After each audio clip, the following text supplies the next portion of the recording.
أَمَّنْ خَلَقَ السَّمَاوَاتِ وَالْأَرْضَ وَأَنزَلَ لَكُم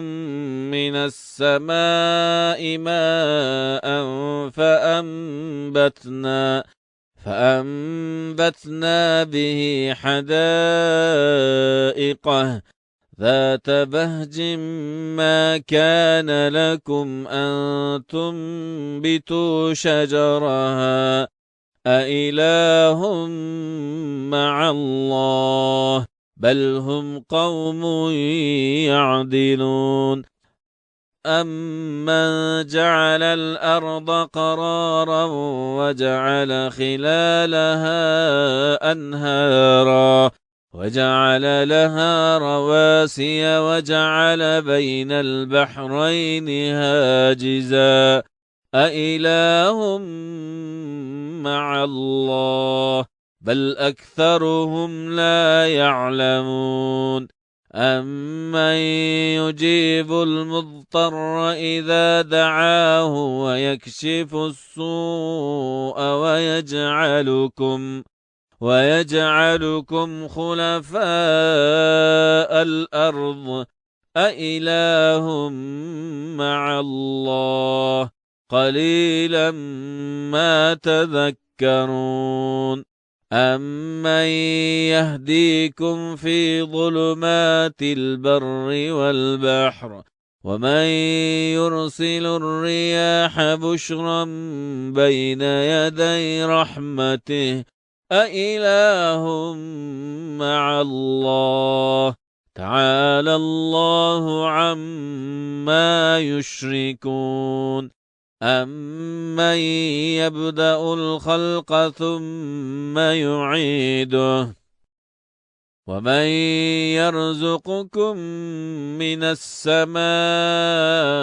وَالْأَرْضِ أَإِلَٰهٌ مَّعَ اللَّهِ قُلْ هَاتُوا بُرْهَانَكُمْ إِن كُنتُمْ صَادِقِينَ قُل لَّا يَعْلَمُ مَن فِي السَّمَاوَاتِ وَالْأَرْضِ الْغَيْبَ إِلَّا اللَّهُ وَمَا يَشْعُرُونَ أَيَّانَ يُبْعَثُونَ بَلِ ادَّارَكَ عِلْمُهُمْ فِي الْآخِرَةِ بَلْ هُمْ في شَكٍّ مِّنْهَا بَلْ هُمْ مِنْهَا عَمُونَ فَقَالَ الَّذِينَ كَفَرُوا أَإِذَا كُنَّا تُرَابًا وَآبَاؤُنَا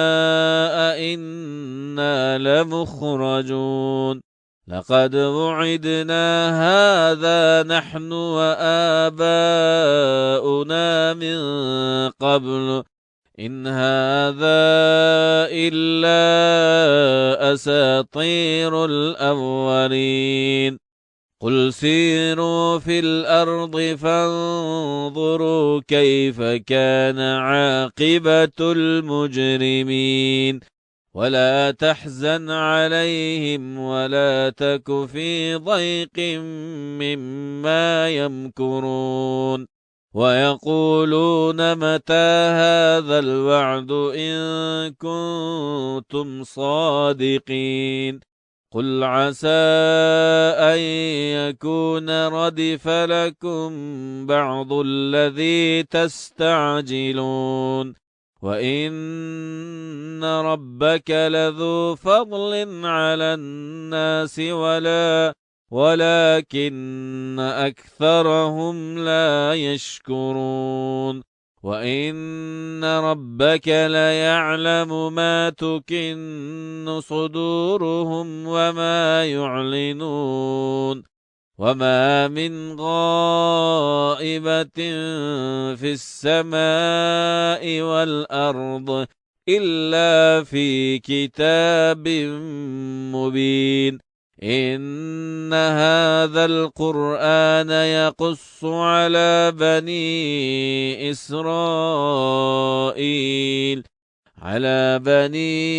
إِسْرَائِيلَ أَكْثَرَ الَّذِي هُمْ فِيهِ يَخْتَلِفُونَ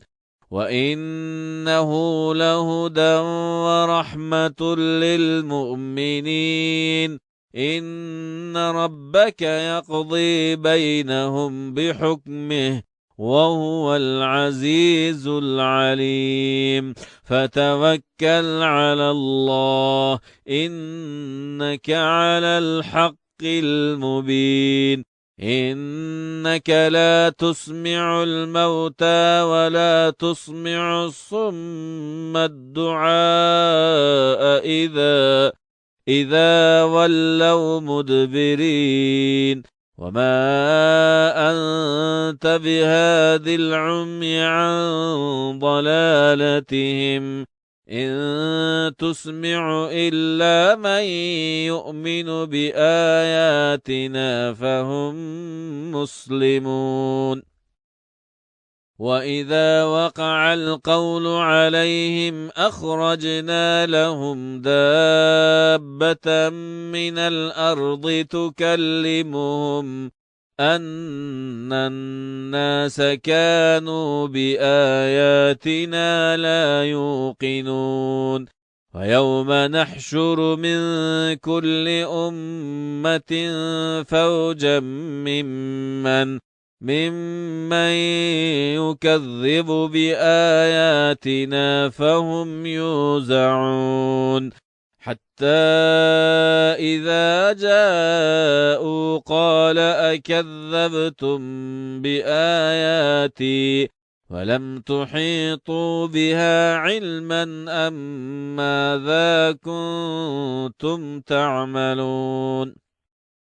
ووقع القول عليهم بما ظلموا فهم لا ينطقون ألم يروا أنا جعلنا الليل ليسكنوا فيه والنهار مبصرا إن في ذلك لآيات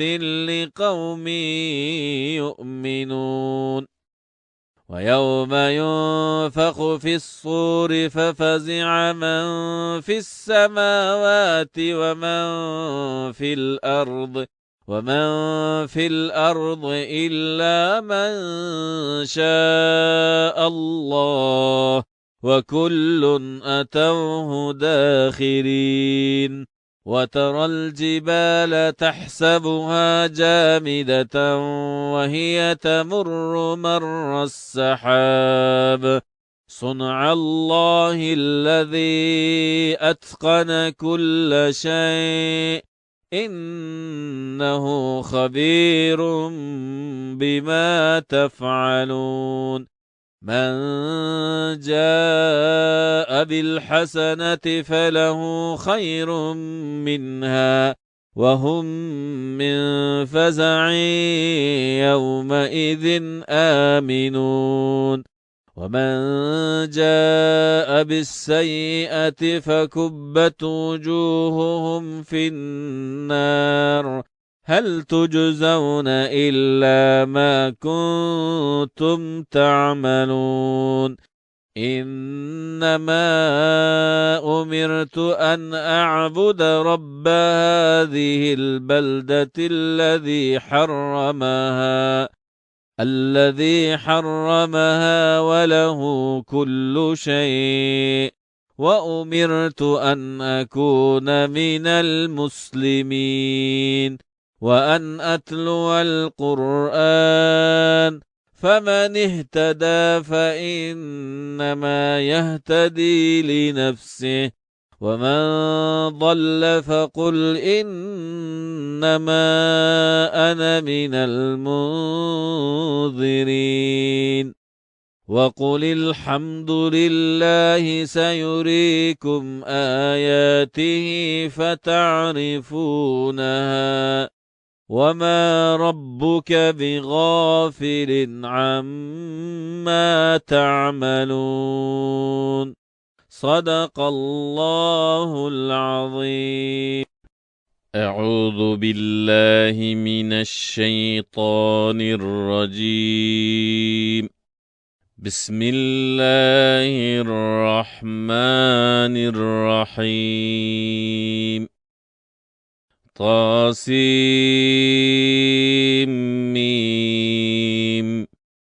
تلك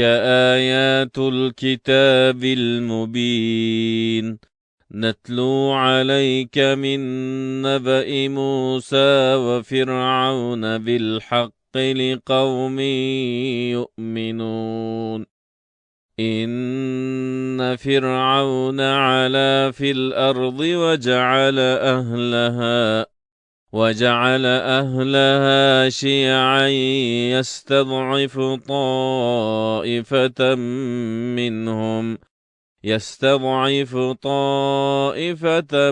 منهم يذبح أبناءهم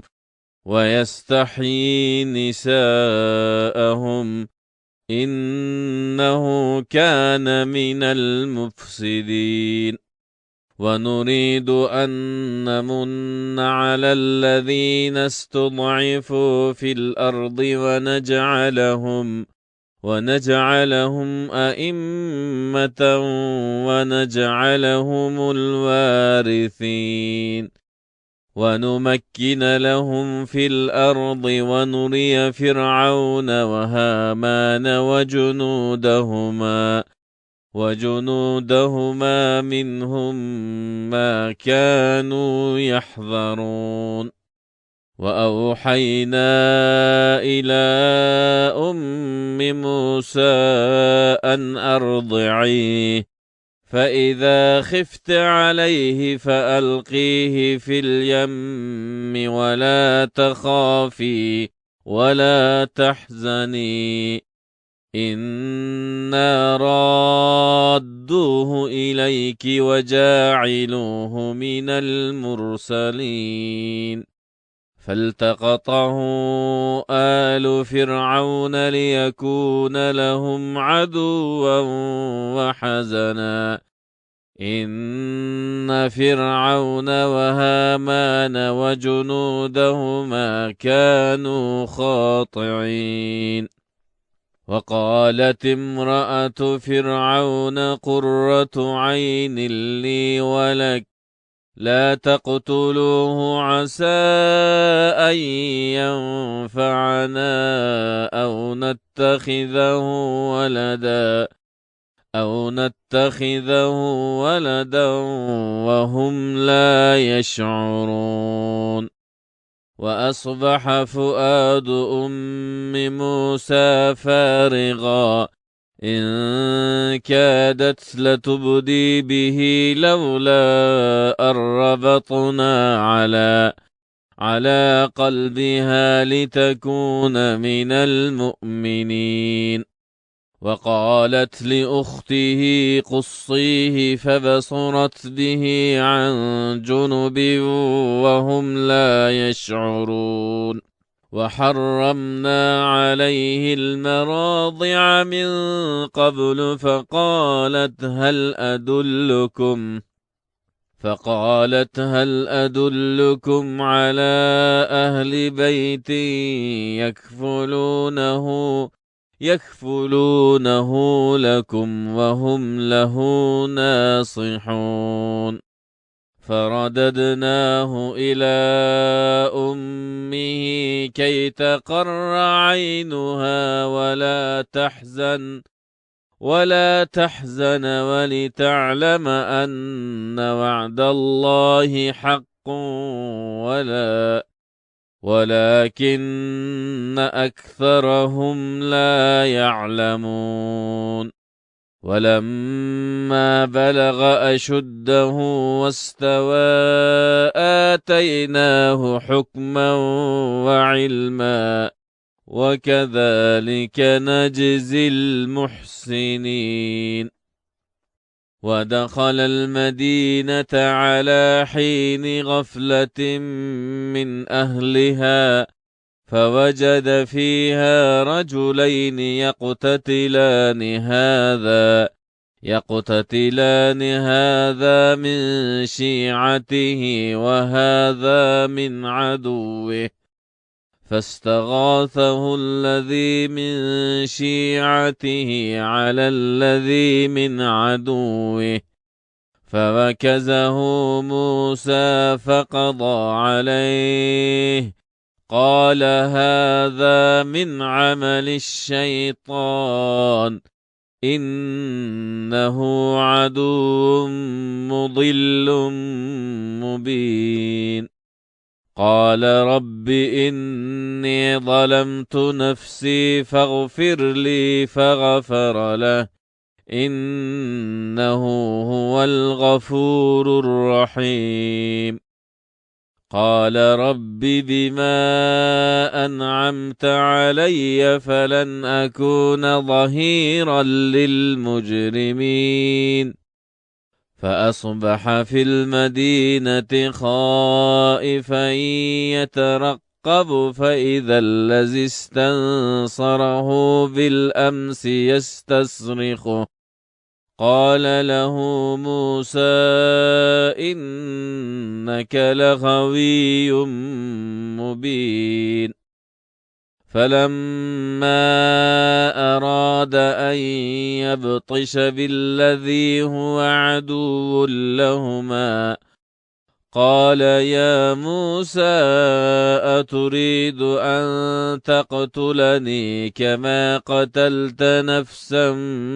بالأمس إن تريد إلا أن تكون جبارا في الأرض وما تريد أن تكون من المصلحين وجاء رجل من أقصى المدينة يسعى قال يا موسى إن الملأ يأتمرون بك ليقتلوك فاخرج إني لك من الناصحين فخرج منها خائفا يترقب قال رب نجني من القوم الظالمين ولما توجه تلقاء مدين قال عسى ربي أن يهديني سواء السبيل ولما ورد ماء مدين وجد عليه أمة من الناس يسقون ووجد من دونهم امرأتين تذودان قال ما خطبكما قالتا لا نسقي حتى يصدر الرعاء وأبونا شيخ كبير فسقى لهما ثم تولى إلى الظل فقال رب إني لما أنزلت إلي من خير فقير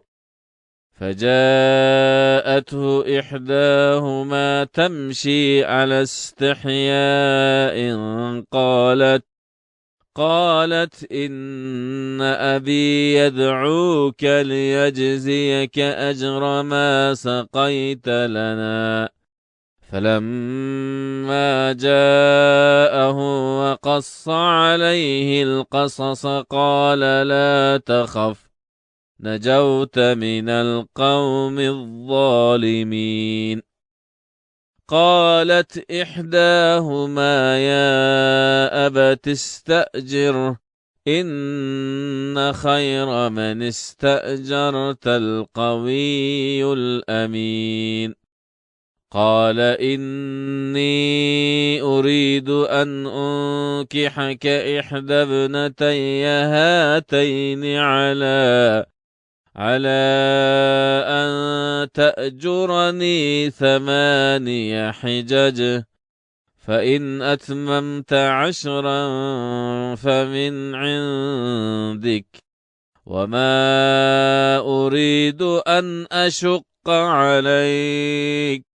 ستجدني إن شاء الله من الصالحين. قال ذلك بيني وبينك، أيما الأجلين قضيت فلا عدوان عليه، والله على ما نقول وكيل. فلما قضى موسى الأجل وسار بأهله آنس من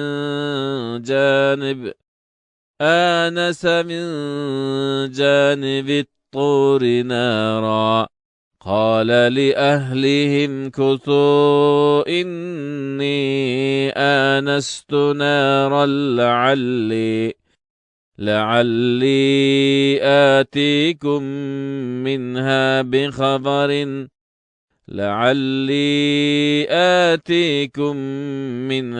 بخبر أو جزوة من النار لعلكم تصطلون. فلما أتاها نودي من شاطئ الوادي الأيمن في البقعة المباركة من الشجرة أي يا موسى إني أنا الله رب العالمين، وأن ألق عصاك. فلما رآها تهتز كأنها جان ولا مدبرا ولم يعقب. يا موسى أقبل ولا تخف إنك من الآمنين. أسلك يدك في جيبك تخرج بيضاء من غير سوء واضمم إليك جناحك من الرهب فذلك برهانان من ربك إلى فرعون وملئه إنهم كانوا قوما فاسقين. قال رب إني قتلت منهم نفسا فأخاف أن يقتلون، وأخي هارون هو أفصح مني لسانا فأرسله معي يرد أن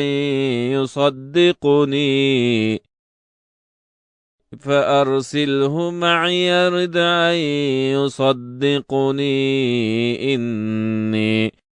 إني أخاف أن يكذبون. قال سنشد عضدك بأخيك ونجعل لكما سلطانا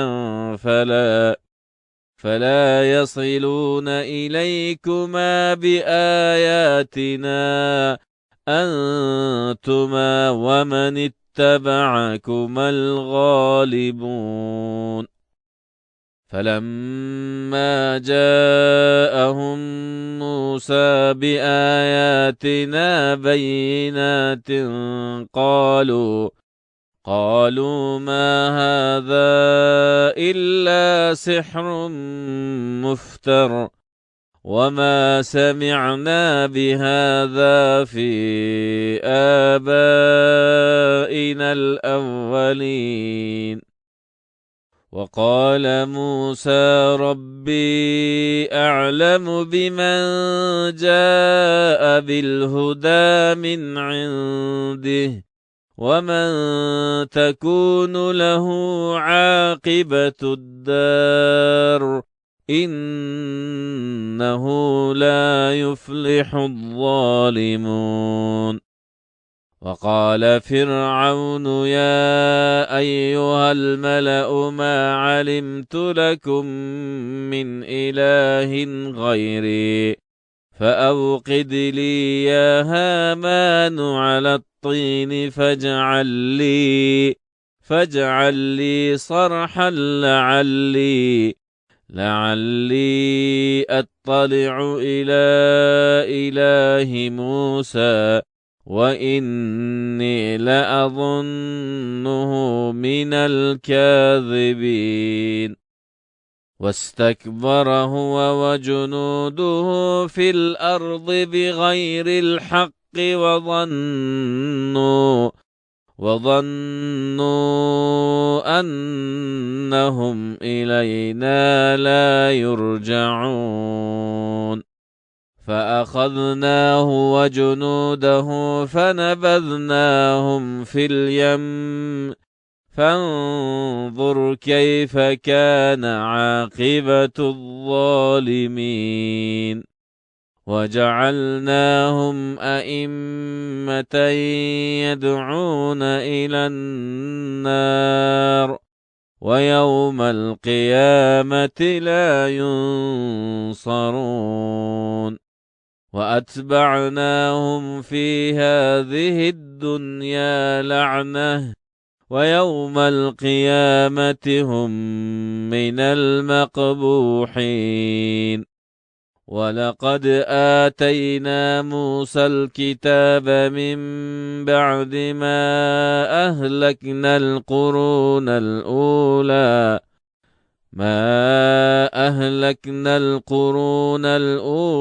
بصائر للناس وهدى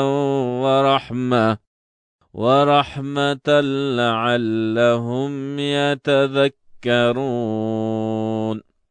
وما كنت بجانب الغربي إذ قضينا إلى موسى الأمر وما كنت من الشاهدين ولكننا أنشأنا قرونا فتطاول عليهم العمر وما كنت ثاويا في أهل مدين تتلو عليهم آياتنا ولكننا كنا مرسلين وما كنت بجانب الطور إذ نادينا ولكن رحمة من ربك لتنذر قوما ما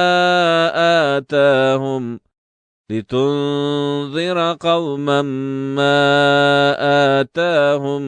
من نذير من قبلك لعلهم يتذكرون ولولا أن تصيبهم مصيبة بما قدمت أيديهم فيقول ربنا لولا أرسلت إلينا رسولا فنتبع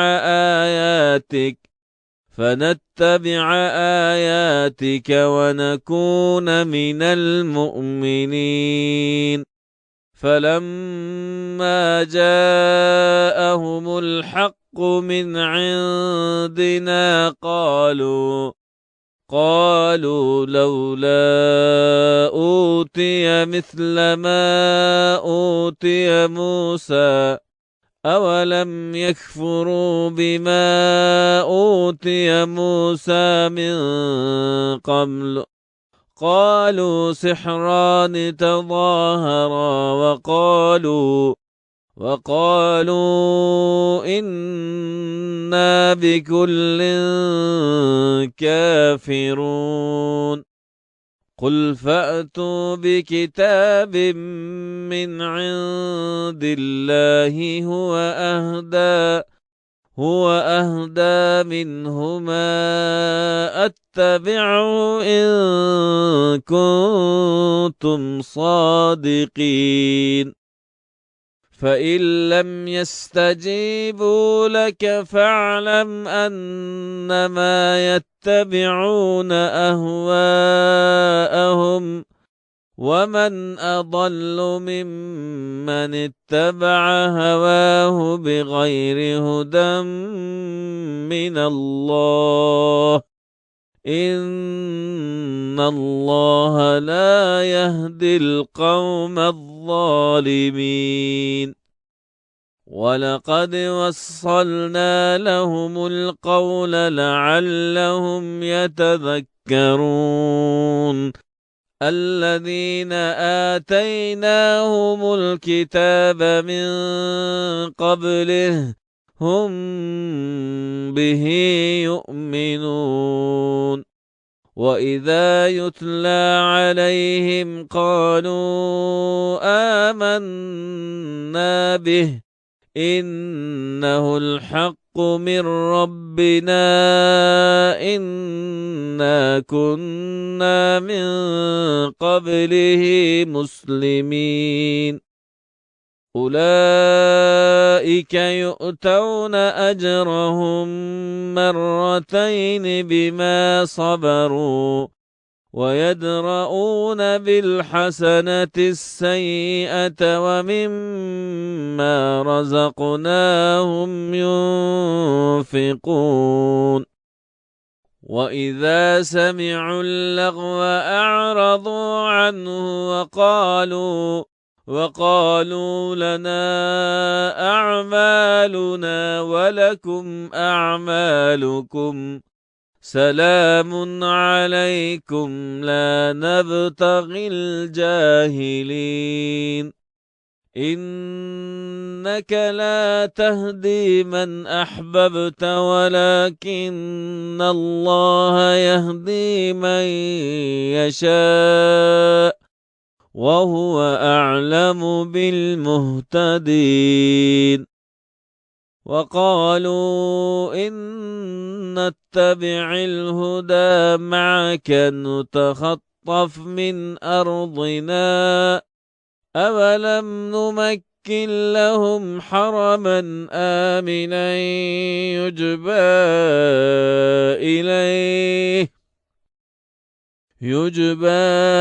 إليه ثمرات كل شيء رزقا من لدنا ولكن أكثرهم لا يعلمون وكم أهلكنا من قرية بطرت معيشتها فتلك مساكنهم لم تسكن من بعدهم إلا قليلا وكنا نحن الوارثين وما كان ربك مهلك القرى حتى يبعث في أمها رسولا يتلو عليهم آياتنا وما كنا مهلك القرى إلا وأهلها ظالمون وما أوتيتم من شيء فمتاع الحياة الدنيا وزينتها وما عند الله خير وأبقى أفلا تعقلون أفمن وعدناه وعدا حسنا فهو لاقيه كمن متعناه متاع الحياة الدنيا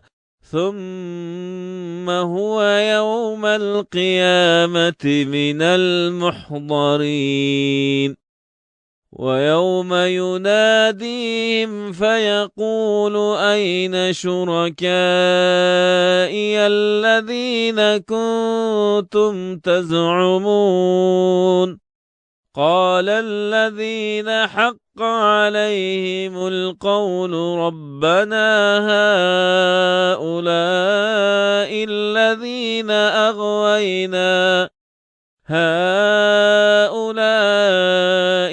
الذين أغويناهم كما غوينا تبرأنا إليك ما كانوا إيانا يعبدون وقيل ادعوا شركاءكم فدعوهم فلم يستجيبوا لهم ورأوا العذاب لو أنهم كانوا يهتدون ويوم يناديهم فيقول ماذا أجبتم المرسلين فعميت عليهم الأنباء يومئذ فهم لا يتساءلون فأما من تاب وآمن وعمل صالحا فعسى أن يكون من المفلحين وربك يخلق ما يشاء ويختار ما كان لهم الخيرة سبحان الله وتعالى عما يشركون وربك يعلم ما تكن صدورهم وما يعلنون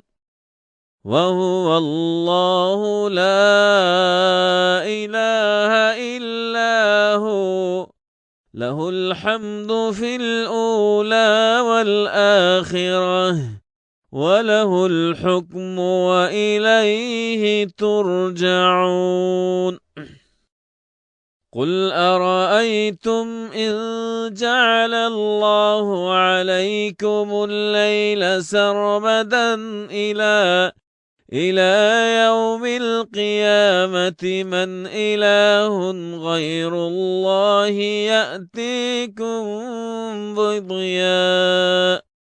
أفلا تسمعون قل أرأيتم إن جعل الله عليكم النهار سرمدا إلى يوم القيامة من إله غير الله يأتيكم بليل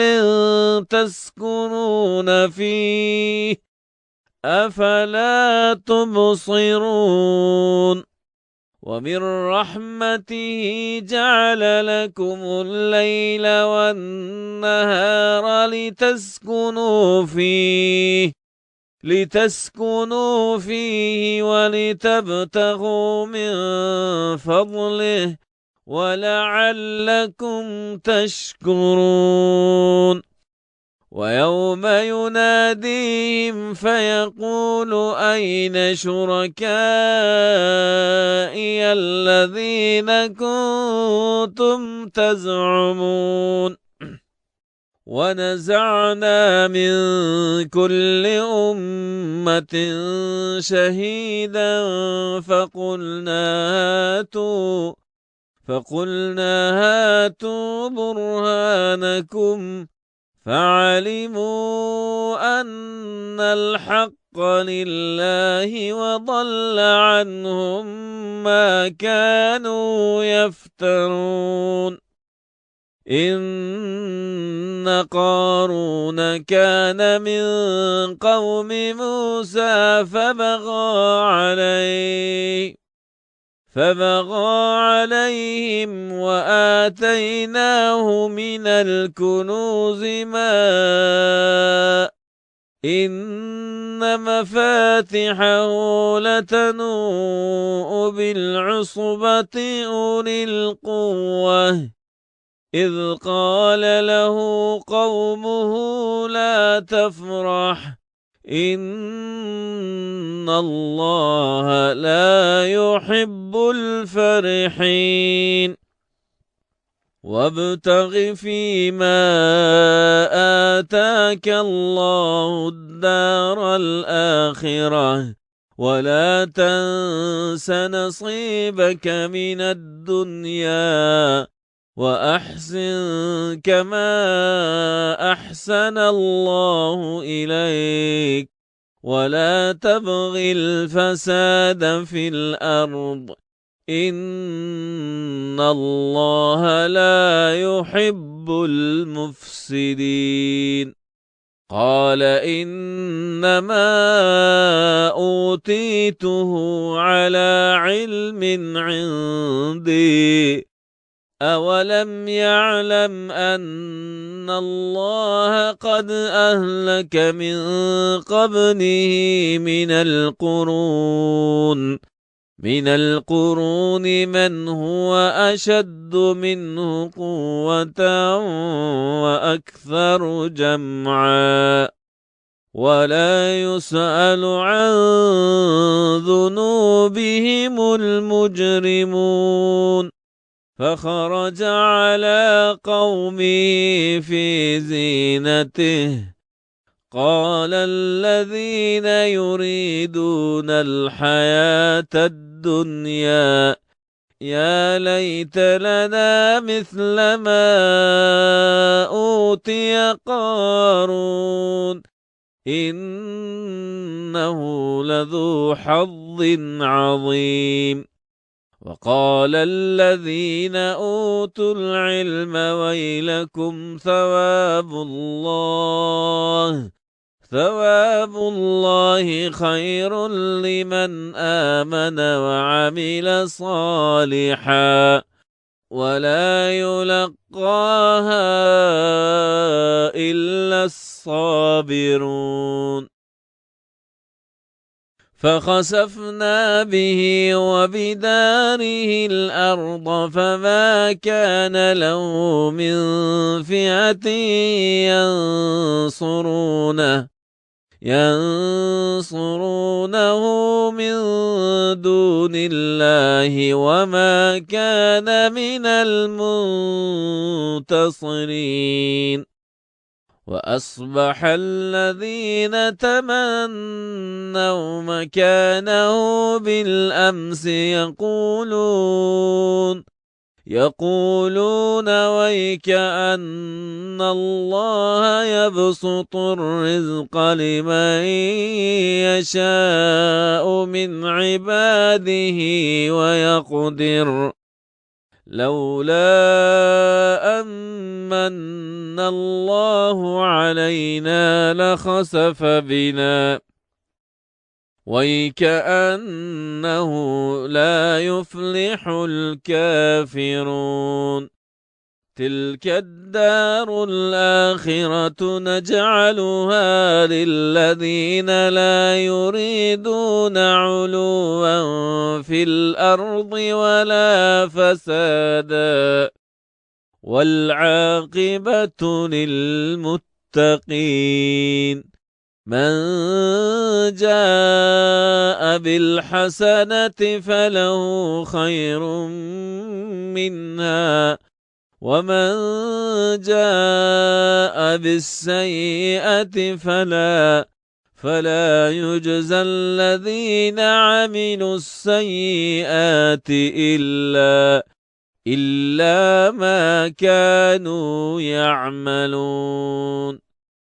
إن الذي فرض عليك القرآن لرادك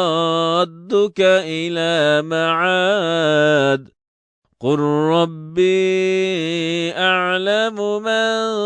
جاء بالهدى ومن هو في ضلال مبين. وما كنت ترجو أن يلقى إليك الكتاب إلا رحمة من ربك، فلا تكونن ظهيرا للكافرين. ولا يصدنك عن آيات الله بعد إذ أنزلت إليك، وادع إلى ربك ولا تكونن من المشركين. ولا تدع مع الله إلها آخر لا إله إلا هو، كل شيء هالك إلا وجهه، له الحكم وإليه ترجعون. بسم الله الرحمن الرحيم. ألف لام ميم. أحسب الناس أن يتركوا أن يقولوا آمنا وهم لا يفتنون. ولقد فتنا الذين من قبلهم فليعلمن الله الذين صدقوا وليعلمن الكاذبين. أم حسب الذين يعملون السيئات أن يسبقونا، ساء ما يحكمون. من كان يرجو لقاء الله فإن أجل الله لآت، وهو السميع العليم. ومن جاهد فإنما يجاهد لنفسه، إن الله لغني عن العالمين. والذين آمنوا وعملوا الصالحات لنكفرن عنهم سيئاتهم ولنجزينهم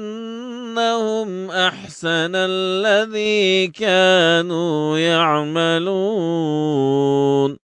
ووصينا الإنسان بوالديه حسنا، وإن جاهداك لتشرك بي ما ليس لك به علم فلا تطعهما، إلي مرجعكم فأنبئكم بما كنتم تعملون. والذين آمنوا وعملوا الصالحات لندخلنهم في الصالحين. ومن الناس من يقول آمنا بالله، فإذا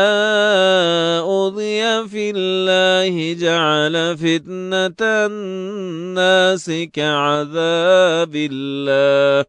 ولئن جاء نصر من ربك ليقولن إنا كنا معكم، أوليس الله بأعلم بما في صدور العالمين. وليعلمن الله الذين آمنوا وليعلمن المنافقين. وقال الذين كفروا للذين آمنوا اتبعوا سبيلنا ولنحمل خطاياكم وما هم بحاملين من خطاياهم من شيء إنهم لكاذبون وليحملن أثقالهم وأثقالا مع أثقالهم وليسألن يوم القيامة عما كانوا يفترون ولقد أرسلنا نوحا إلى قومه فلبث فيهم 1000 سنة إلا 50 عاما فأخذهم الطوفان وهم ظالمون فأنجيناه وأصحاب السفينة وجعلناها آية للعالمين وإبراهيم إذ قال لقومه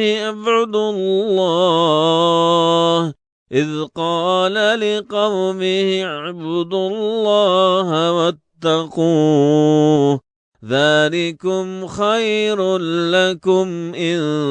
كنتم تعلمون إنما تعبدون من دون الله أوثانا وتخلقونه إفكا إن الذين تعبدون من دون الله لا يملكون لكم رزقا فابتغوا عند الله الرزق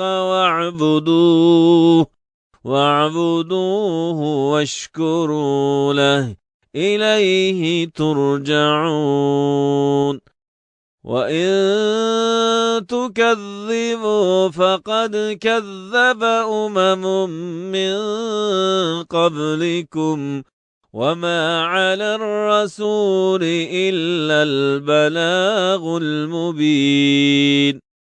أولم يروا كيف يبدئ الله الخلق ثم يعيده إن ذلك على الله يسير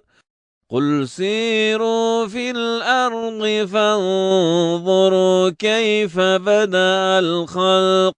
ثم الله ينشئ النشأة الآخرة إن الله على كل شيء قدير يعذب من يشاء ويرحم من يشاء وإليه تقلبون وما أنتم بمعجزين في الأرض ولا في السماء وما لكم من دون الله من ولي ولا نصير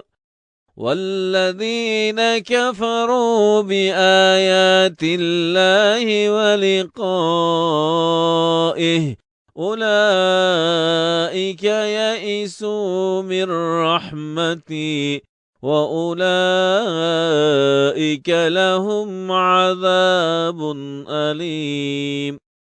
فما كان جواب قومه إلا أن قالوا اقتلوه أو حرقوه فأنجاه الله من النار إن إن في ذلك لآيات لقوم يؤمنون. وقال إنما اتخذتم من دون الله أوثانا مودة بينكم في الحياة الدنيا، ثم يوم القيامة يكفر بعضكم ببعض ويلعن بعضكم بعضا ومأواكم النار وما لكم من ناصرين. فآمن له لوط وقال إني مهاجر إلى ربي إنه هو العزيز الحكيم. ووهبنا له إسحاق ويعقوب وجعلنا في ذريته النبوة والكتاب وآتيناه أجره في الدنيا وإنه في الآخرة لمن الصالحين.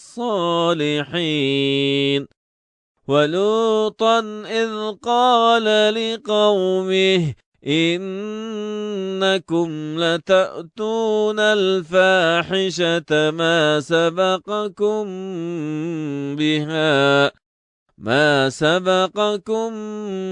بها من أحد من العالمين. أئنكم لتأتون الرجال وتقطعون السبيل وتأتون في ناديكم المنكر. فما كان جواب قومه إلا أن قالوا ائتنا بعذاب الله إن كنت من الصادقين. قال رب انصرني على القوم المفسدين. ولما جاءت رسلنا إبراهيم بالبشرى قالوا إنا مهلكو أهل هذه القرية إن أهلها كانوا ظالمين. قال إن فيها لوطا قالوا نحن أعلم بمن فيها لننجينه وأهله إلا امرأته كانت من الغابرين.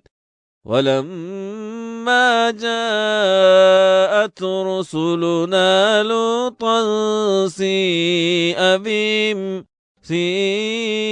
بهم وضاق بهم ذرعا وقالوا لا تخف ولا تحزن إنا منجوك وأهلك إلا امرأتك كانت من الغابرين. إنا منزلون على أهل هذه القرية رجزا من السماء بما كانوا يفسقون. ولقد تركنا منها آية بينة لقوم يعقلون. وإلى مدين أخاهم شعيبا قال يا قوم اعبدوا الله وارجوا اليوم الآخر ولا تأثوا في الأرض مفسدين. فكذبوه فأخذتهم الرجفة فأصبحوا في دارهم جاثمين. وعادا وثمود وقد تبين لكم من مساكنهم وزين لهم الشيطان أعمالهم فصدهم عن السبيل وما كانوا مستبصرين. وقارون وفرعون وهامان ولقد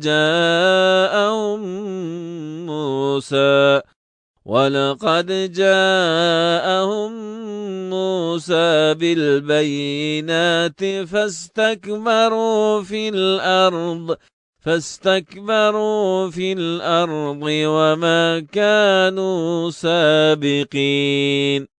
فكلا أخذنا بذنبه فمنهم من أرسلنا عليه حاصبا ومنهم من أخذته الصيحة ومنهم من خسفنا به الأرض ومنهم من أغرقنا. وما كان الله ليظلمهم ولكن كانوا أنفسهم يظلمون. مثل الذين اتخذوا من دون الله أولياء كمثل العنكبوت اتخذت بيتا وإن أوهن البيوت لبيت العنكبوت لو كانوا يعلمون. إن الله يعلم ما يدعون من دونه من شيء وهو العزيز الحكيم. وتلك الأمثال نضربها للناس وما يعقلها إلا العالمون. خلق الله السماوات والأرض بالحق إن في ذلك لآية